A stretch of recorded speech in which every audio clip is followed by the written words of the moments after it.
นี่ให้ร้านหน่อยสอนเอาเด้อเอาพี่น้องเอ้ยอาจจะให้ทางอันร้านหน่อยสอนบอกเอาเบยน้ำแน่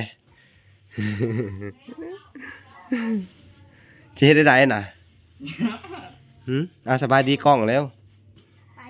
โดยเอาสบายดีเอาเบยสบายดีโดยเอาคุยนะอีแม่ไปน้ำนี่เนาะนี่ก็สิเฮ็ดได้บ่ใส่บ่ขอเบื่อฮะตามมันแหลกก่อนบอกเอาเบยกับหัวเอาเบิ่งน้ำน้องหันเด้อแจมบอกอ้ายเด้อบอกอ้ายเบยเด้อเฮ็ดได้เดี๋ยวสิบ่แจมเคยเจ้าเคยตักเคยแกงหน่อไม้บ่บ่เคยปานใดเบิ่งมือโซ่เบิ่งน้องเฮ็ดสรุปแล้วไผสิสอนไผกระแท้เนี่ยโอ้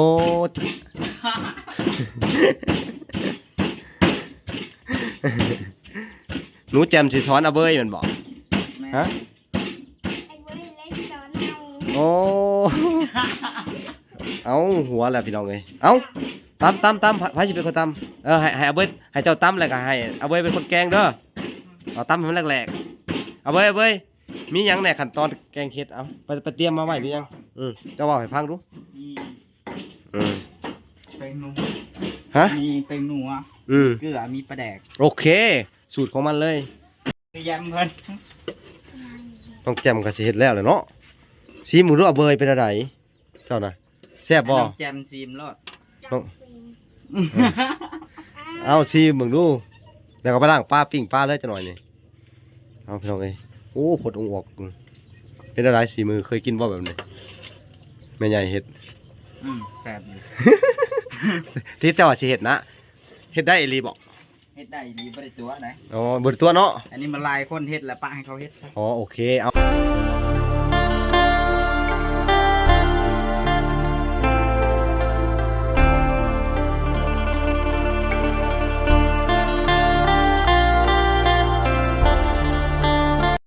พี่น้องเอ้ยบัดนี้เนาะทางอาเบยก็จะได้เห็ดกับข้าวเนาะทุกคนเนาะเอ้าพี่น้องเอ้ยเขาจะได้เพิ่นเห็ดกับข้าวเพิ่นว่าเพิ่นเห็ดกับข้าวสีมือแซ่บหลายเพิ่นว่าพี่น้องเอ้ยนี่เพิ่นก็ได้ใส่อันนี้ลงไปเนาะเบยเนาะต้มเลยเนาะต้มหน่อไม้แหละพี่น้องเอ้ยนี่ไปสิจืดเลยนี่พี่น้องเอ้ยครั้งแรกก็ไปตำข้าวเบื่อบัดนี้ไปใส่บังข้าวตำข้าวเบื่อเพิ่นสิเฮ็ดของกินได้ปะนี่เนาะนี่ให้ร้านหน่อยสอนเอาเด้อเอาพี่น้องเอ้ยอาจจะให้ทางอันร้านหน่อยสอนบอกเอาเบยน้ำแน่ ที่เฮ็ดได้น่ะสบายดีกล้องแล้วโดยเอาสบายดีเอาเบยสบายดีโดยเอาคุยนะอีแม่ไปน้ำนี่เนาะนี่ก็สิเฮ็ดได้บ่ใส่บ่ขอเบื่อฮะตามมันแหลกก่อนบอกเอาเบยกับหัวเอาเบิ่งน้ำน้องหัน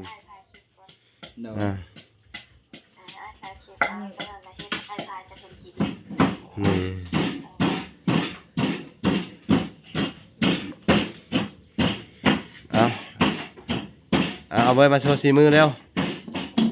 บอกเด้อแจมบอกอ้ายเด้อบอกอ้ายเบยเด้อเฮ็ดได้เดี๋ยวสิบ่แจมเคย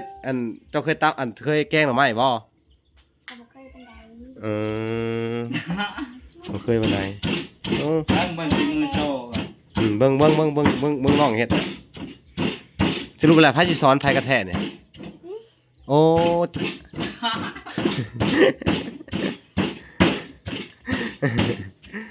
หนูแจมสิสอนเอาเบยแม่นบ่ฮะโอ้เอาหัวแล้วพี่น้องเอ้ยเอาตำไผสิเป็นคนตำให้เอาเบยให้เจ้าตำแล้วก็ให้เอาเบยเป็นคนแกงเด้อเอาตำให้มันแหลกๆเอาเบยมีหยังแหน่ขั้นตอนแกงเฮ็ดเอาไปเตรียมมาไว้หรือยังเจ้าเว้าให้ฟังดูเป็นหนูฮะมีเป็นหนูเกลือมีปลาแดกโอเคสูตรของมันเลยเอานี่อันของที่เฮาซื้อมาเด้ของที่เฮาซื้ ซื้อมา ไปเบิ่งพุ่น อยู่ใส่ พุ่นน่ะเอาโอ้ปลาเนี่ยต้องปิ้งนี่ปลาเนี่ยปิ้งจ้อย เอาเนาะ เออ นี่เด็ นี่พี่น้องเอ้ย ใส่ตัวนี้ลงไปก่อน เออ จะแกงแล้วเลยเนาะ โดยเอ้าอันนี้ก็แม่ใหญ่สบายดีแม่ สบายดี แม่เบาหลาเองพี่น้องเอ้ยมันอยู่ในเฮือนเบาหลาเด้อนี่ก็พาเพิ่นมามื้อนี้สิพาไปเฮ็ดสังฆทานพี่น้องเอ้ยพาไปทำบุญใหญ่แล้วพี่น้องเอ้ยมื้อนี้มื้ออื่นเนาะ โดย เอาเบิ่งเอ้ยโอ้อันนั้นปอกแล้วเหรอเนาะ โดย ไอ้ยังมันเนี่ยฮะ ใส่ลงไปเลย ยัง ถ้าเขาเบื่อบอก ถ้าเขาเบื่ออันนี้มักบวบเนาะ โดย มักบวบพี่น้องเอ้ยเอานี่น้ำยานางพี่น้องเอ้ยเอาไปล้างผักกระแยงก่อนนี่โอ้ล้างนี่ก็ได้เอาถ้วยมาเอาถ้วยมาล้างอย่างนี้เอ้ยน้ำยานางหัวโอ้ยน้ำยานางหัวแล้วพี่น้องเอ้ย นี่นะอย่านางอยู่นี่ บ่ตัวนี้นี่ผักกระแยงเปิดน้ำออกล้างก่อนล้างหั่นบ่ไม่ใช่ถ้วยเด้เดี๋ยวจะหาถ้วยมาให้เพิ่นก่อนพี่น้องเอ้ยพี่น้องเอ้ยทางในกะตำกันอยู่แจมเปิดตู้ดู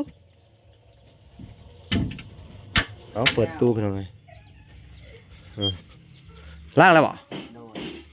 ล้างใส่ถ้วยก่อนใส่ถ้วยไว้ก่อนเดี๋ยวเอาถ้วยมาใส่พี่น้องเอ้ยจะเอาถ้วยมาให้เพิ่นใส่โอ้ตำแหลกดิใส่ผู้ดีบ่สำนี่มักพริกผู้ดีเพชรเลยมันบ่แจมอันนี้ก็ร้านน้อยพี่น้องเอ้ยร้านเบาหลาเองอันนี้ก็ทั้งแม่เบาหลานี่ถ้วยนี่เมาส์นี่ถ้วยเอาไปใส่ถ้วยเตรียมไว้เลยแล้วเอาไปใส่น้ำแน่ออกมาอีกเอามาอีกถ้วยนึงเอาไปใส่ระวังเหยียบร้านเด้อน้อง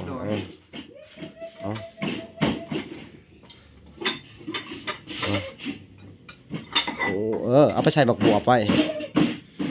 ท่านนี่ก็ตำ แรงลงมาแจ๊บ ได้บ่สำเร็จฮะ แรกเลย เอาไปถือไปว่าอันนี้เอาลูกโดดเอาไปใส่น้ำเด้อโอ้พี่น้องเอ้ยจักไผซ้อนไผกระแทกบาทนี่เนาะเขาก็สิเบิ่งน้ำกันพี่น้องเอ้ยจักบอกเอาเบยสิเฮ็ดเรื่องต้องแจ่มสิเฮ็ดล่างใส่กันเล่นบ่นี่ ไม่ ล่างเลยนะ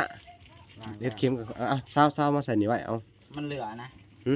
เหลือบ่เขาใส่ถ้วยใหญ่ก็ได้ตัวนึงเดี๋ยวได้ไปหาถ้วยใหญ่ก่อน ซาวใส่เลยเหรอ เย็นน้ำออกเย็นน้ำออก แมนบอก เย็นน้ำออกนี่ลงเป็นเหลือก็ได้เย็น แม่บอกเคยแกง สรุปแล้วเคยแกล้งด้วยยังให้หน่อยลองทำแต่ว่าเคยแกล้ง เคยอยู่ แกงคือ สนาแจมบอกเพิ่นเด้อแจมเคยแกล้งเนาะใส่ทันเลยบ่พี่น้องเอ้ย เอาเคยแกงอยานางตำเอาเลย ตามมานะ บ่เคยเคี่ยวไป เคี่ยวนะ เป็นบ่มันแล้วแรงไหน มันแล้วแรงด้วยเป็นใหญ่ว่ะ เป็นบ่กินบ่ได้บ่แซ่บเด้อ ไม่ใหญ่ว่ะแกล้งให้มันเป็นเด้อเป็นใหญ่ว่ะพี่น้องเอ้ยผม เอาลงไปข้าวเบื่อ ทั้งแม่บ่หลาก็ได้ น้ำนี่ทิ้งก่อน ปกติอีแม่นี่แกล้งหน่อไม้แซ่บได้พี่น้องเอ้ย พอดีเลยใส่เลย เดี๋ยวใส่เบิ่งก่อน น้ำยังบ่ได้เย็นได้ไปใส่ นี่น้ำก้อนน้ำออกก้อนซิมเบิ่งดูมันจืดแล้วบ่ น้ำเก่ามันเอาไปถอกน้ำที่มันผม ถอกน้ำเก่าออกก่อนเด้อมาเลยจังเอาไปถอกไว้ แล้วไปเฮ็ดบ่เป็นแล้วเขาบอกนั่นน่ะว่าแซ่บแล้ว ได้เดี๋ยวสิซ้อนเพิ่นน้ำเลย แรงเลยได้บ่แม่นเศษดินเด้อ ให้กินแรงเลยแหละเอาเย็นอันน่ะบอกไปหน่อยธรณีน้ำแนวธรณีลีกอันนี้ลีก บอกเพิ่นเนาะเจ้าถิ่นเจ้าทานพี่น้องเอ้ยก็ได้ยินน้ำหน่อไม้ก็บ่ค่อยร้ายไปได้พี่น้องเอ้ยไปหาได้แต่เท่านี้หน่อไม้ธรรมชาติเพิ่นว่าพี่น้องหน่อเบิ่งกันน้ำผู้ปรุงให้ยุกล้น บ่ล่ะก็สิค่อยสอน บุ เอาไปผู้นะพี่น้องเอ้ยพุ่นเพื่อนครัว เอาเข้าไปแม่เดี๋ยวสรุปแล้วนี่ไผสิเฮ็ดกันแท้เนี่ยฮะ ให้แม่ยายเฮ็ดซะเอาไป ได้กินอยู่เอาสรุปแล้วแม่ใหญ่ได้แกงเองพี่น้องเอ้ยบาทเนี่ยเอาให้ปกติร้านน้อยแล้วเฮ็ดให้กินเนาะแม่เนาะแจมนี่เฮ็ดให้กินตลอดแม่นบ่แจมทั้งหนึ่งเข่าทั้งเป่าไผ่ให้แม่ใหญ่ได้พี่เนี่ยโอ้เป็นน้ำยานางพี่น้องเอ้ยนี่ สุกแล้วบ่าวเอาเบยกัดให้แม่ใหญ่เฮ็ดคือเก่า อย่ามันเชียร์ซูนสิบ่ได้กินแรง อันนี้ใส่เลยบ่แม่ อืม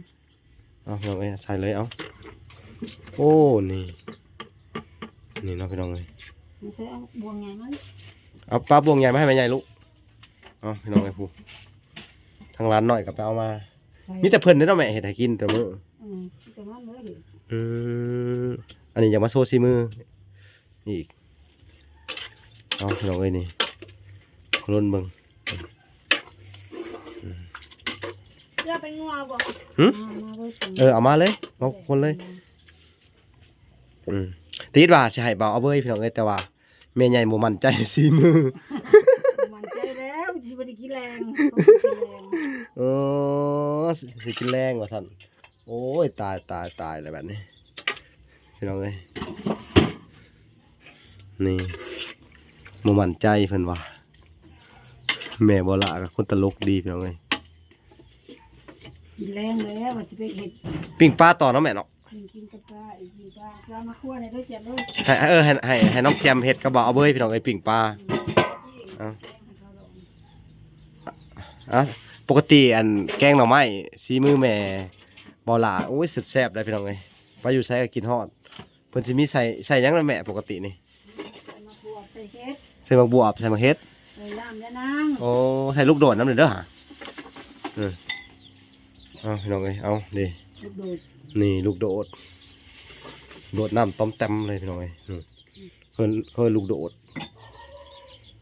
ใส่ไปหลายๆให้บ่เอาไว้เลียมือเลยหมดนี่เนาะ เอา ให้ว่าเอาไว้แกงย้อนเสียซูนเพิ่นกินได้แรง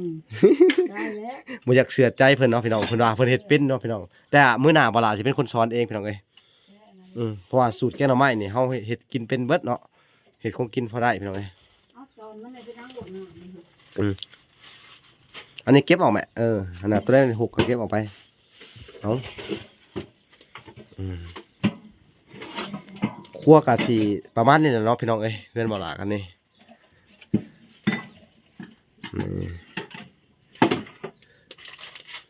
ใครสั่งอะไรเป็นงัวเรียกใครมา เอามาให้แม่ใหญ่ลูกเป็นการอาศัยอยู่น้ำร้านน้อยแหละพี่น้องเอ้ยเถื่อกันร้านน้อยเฮ็ดให้กินประจำแซ่บได้พี่น้องเอ้ยสีมือนางแจมอายุจักปีละแจม 11 ปี 11 ปีพี่น้องเอ้ย11 ปีแม่นบ่11แม่คือว่าเก่าเก่งอยู่ใส่พี่น้องเอ้ยใส่เป็นนัวรส10 ปีนะ9 ปีนะบ่ฮอด11ตอก10 ปีเนาะจำพันลูกคนร้านเต้บ่ได้พี่น้องเอ้ยไปได้ซิมเลย วิ่งมาใช่อ่ะนะเกลือเรียกเกลือนะ เอาเกลือเราจะไปให้ทางบ่าวเอาไปปิ้งปลาพี่น้องเอ้ยรอกินเอากันอันนี้คือน้ำปลาแล้วแม่ใส่ไปเลยน้ำปลาแดกแกงหน่อไม้สีมือแม่รสแซ่บแท้เพิ่นว่านี่พี่น้องเอ้ยเถอะ เอามาอีกวะ เอามาให้แม่ใหญ่อีกลูกนั่นแหละ มาอีกแล้วก็แดกมาเด้อ เนี่ยบ่พอบ่แม่ บ่พอได้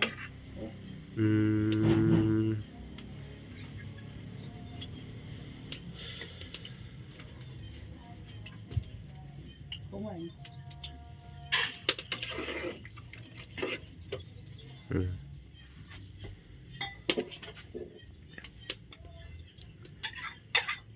แรกๆว่าสิให้บ่าวเอาเว้ยพี่น้องเอ้ยเฮ็ดว่าน้องเอาเบยเนาะพี่น้องแม่นเอาเว้ยพี่น้องเอ้ยขอโทษขออภัยนำเอาเว้ยสิเป็นคนเฮ็ดพี่น้องเอ้ยเพิ่นว่าเพิ่นเฮ็ดกินเป็นเพิ่นว่าแกงเอาไว้น่าจะเป็นแหละเนาะพี่น้องแต่ว่าแม่ใหญ่บ่เชื่อนะสีมือ เป็นแบบ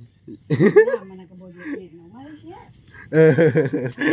เพราะว่าอันแกงหน่อไม้ฮะต้องยกให้ทั้งแม่ใหญ่ทั้งแม่เมาละพี่น้องเอ้ยเฮ็ดกินแซ่บเนาะนี่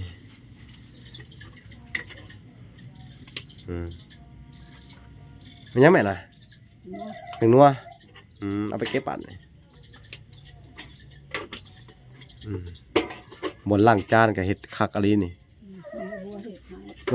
อเพิ่นสิเฮ็ดแบบเอาซ้ำใหญ่มาแล้วก็ล้างลงไปนี่เลยเนาะเอาไปทางใดล่ะหลานน้อยเป็นอะไรบาทนี่คือแล้วบ่แม่ อืม แซ่บเนาะบัดเนาะเราถ่าแต่มันสุกเนาะเอา เขาถ่ายในซุป เอาบัดนี้พากันไปเห็ดปลาเด้อเอาซิมึงดูหน่อย กดก่อน เป็นไงจำไว้เด้อแม่ใหญ่บอกเด้อเราก็เห็ดแล้วเรากินแซ่บซีมือจำเลยมันบ่ อืม จำ ไปหาเอือกปลาก่อน ไปเอือบปลาไปลูกไปเอานี่พี่น้องเอ้ยโอ้ยหุ่นมีครบเบิดอยู่ในบ้านเนี่ยก็มีเพิ่นเลี้ยงม้าน้อยหลายพุ่นน่ะเลือกเข้ามาอันน่ะปลาเนาะใช่ป่ะเอาเบยไปใช่เลยห้องเพิ่นมาดูลูกห้องเพิ่นมาเฮ็ดซอย ยำเพิ่น น้องแจมก็สิเฮ็ดแล้วแหละเนาะซีหมูรู้เอาเบยเป็นอะไรเจ้าน่ะแซ่บบ่ น้องแจมซีมรอด น้องเอาซีมึงดูแล้วก็ไปล้างปลาปิ้งปลาเลยจังหน่อยนี่เอาพี่น้องเอ้ยโอ้ผดองค์ออกเป็นอะไรสีมือเคยกินบ่แบบนี้แม่ใหญ่เฮ็ด แซ่บอยู่ ที่แต่ว่าสิเฮ็ดนะเฮ็ดได้อีหลีบ่ เฮ็ดได้ดีบ่ได้ตัวไหน อ๋อบ่ได้ตัวเนาะ อันนี้มันลายคนเฮ็ดแล้วปะให้เขาเฮ็ดซะ อ๋อโอเคเอาเฮาเอาไว้ปิ้งปลาเอาเนาะสูตรปิ้งปลาเอาสุกแล้วว่าแจมปรุงได้หรือยังนี่ น้ำตาลนี่ หึ ใส่หวานๆไปโลดมันจังแซ่บ ใส่ผักกระแยงลง ไปแล้วเลยกระวานตายเลย เอาใส่ลงมาสุดท้ายนั่นไงนั่น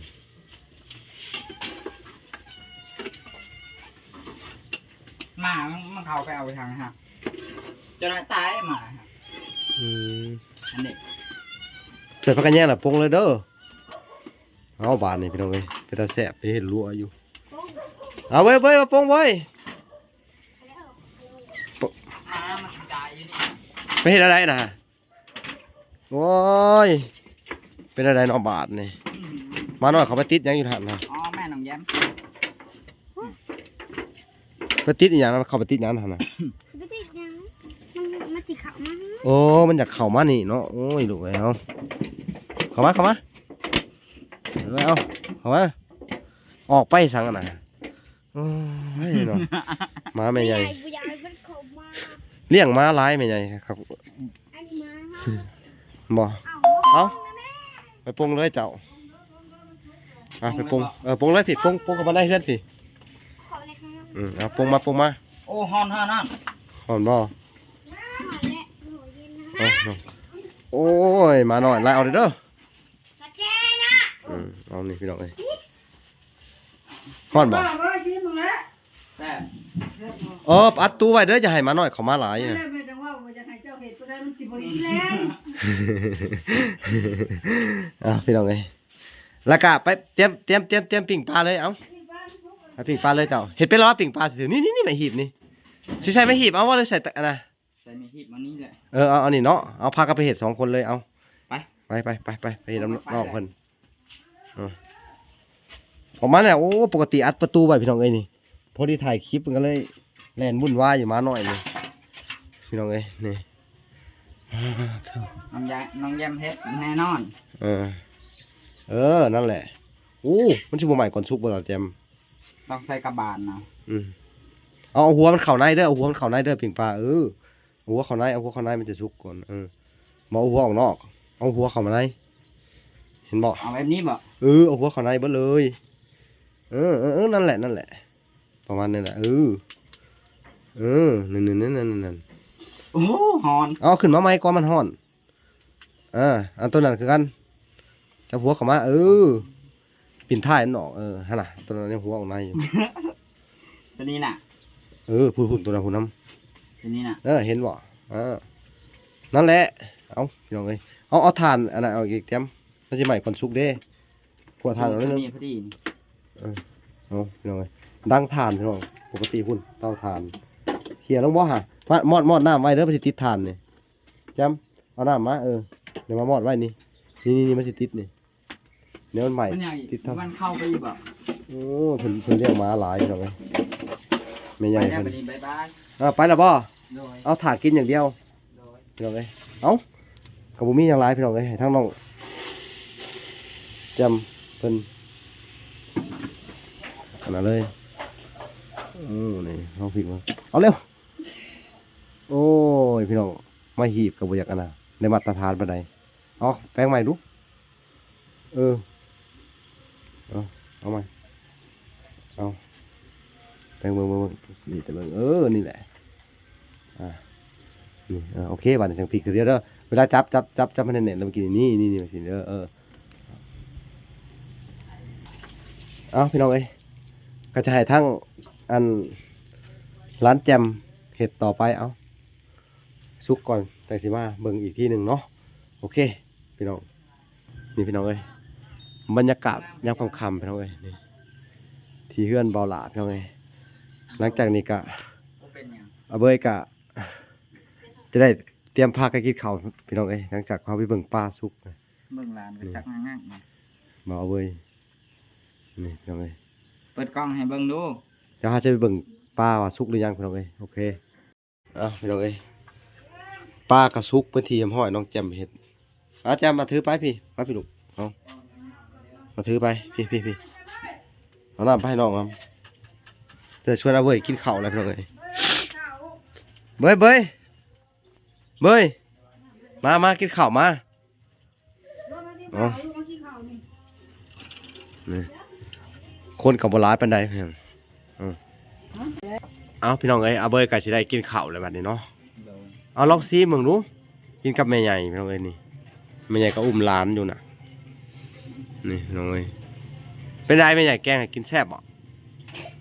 ถ้าน้องแจ่มมากินน้ำมากินน้ำแม่แจ่มนี่พี่น้องเอ้ยบัดนี้ก็สิให้ทั้งอาเบยเพิ่นกินข้าวเนาะพี่น้องเนาะ มาเด้อกินข้าวเด้อ เอ้าห้อง FC กินข้าวน้ กำลังห้องอยู่นี่ ำเป็นห้องหลาย โดยเอาเว้ยแล้วก็น้องแจมสิกินข้าวบาดนี่ ข้าวแกงหน่อไม้ กินข้าวแกงทำไมเอาแจมห้องอัน FC ผู้ใหญ่ใจดีทางเมืองนอกมานำมากินข้าวน้ำเด้อสิ กินข้าวเด้อ แม่ตู้ทั้งหลายสิ ในตู้ทำงานกินข้าวเด้อ เอ้า นี่กับแกงหน่อไม้ กินปลา แก ปลา แกงทำไมปิ้งปลาพี่น้องเอ้ยเอาไปได้แซ่บ แซ่บ เอาพี่น้องเอ้ยวันนี้ก็สิบ่ได้รบกวนทางอาเบยแล้วพี่น้อง ยังหลายอีก ก็สิบ่ได้รบกวนเพิ่นแล้วพี่น้องเอ้ยก็สิให้เพิ่นทางอาเบยกินข้าวก่อนพี่น้องเอ้ยโอเคพอกันใหม่คลิปหน้าเนาะเอาบ๊ายบายอาเบย